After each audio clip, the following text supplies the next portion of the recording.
Hi అండి. ఈ వీడియోలో వచ్చేసి మా తమ్ముడు వాళ్ళ ఆవిడది శ్రీమంతం అనమాట. తనది ఇప్పుడు సెకండ్ ప్రెగ్నెన్సీ. ఫస్ట్ ప్రెగ్నెన్సీలో కూడా శ్రీమంతం చేసుకోవాలి చెయ్యాలని మాకు ఉండేది, చేసుకోవాలని తను కూడా చాలా ఆశపడింది. కాకపోతే తనకి అప్పుడు హెల్త్ ఇష్యూస్ వల్ల అవ్వలేదు. అది అలానే అయిపోయింది. ఫస్ట్ తన ముందు నించుంది కదా, వాళ్ళ పాప అనమాట, ఫస్ట్ పాప. ఇప్పుడు తన సెకండ్ ప్రెగ్నెన్సీ. ఈసారి అలాగైనా మిస్ అవ్వకూడదనేసి అందరూ కలిసి మొత్తానికి అయితే శ్రీమంతం అయితే బాగా చేశారు. సింపుల్గా చేసినా కూడా అనుకోకుండా చాలా బాగా జరిగిందండి. చక్క సరదాగా అందరూ కలిసి చాలా బాగా చేశారు. తర్వాత అయితే ఇంకా శ్రీమంతం అంతా అయిపోయినాక భోంచేసేసి ఇంకా ఇక్కడ వచ్చిన లేడీస్ అందరు ఉన్నారు కదండి, వాళ్ళ అమ్మ వాళ్ళు తెచ్చినవన్నీ రిటర్న్ గిఫ్ట్లుగా ఇవ్వడానికి ఫుడ్ ఇవన్నీ ప్యాక్ చేస్తున్నారనమాట. తర్వాత వచ్చే చుట్టాలకు పంచడానికి అంతా అయిపోయినాక ఇంకా లాస్ట్లో మేము ఇలా పిక్స్ దిగిపోయామన్నమాట.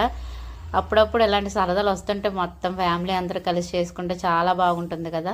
ఈ వీడియో నచ్చితే లైక్ చేసి ఛానల్ని సబ్స్క్రైబ్ చేయండి. Thank you.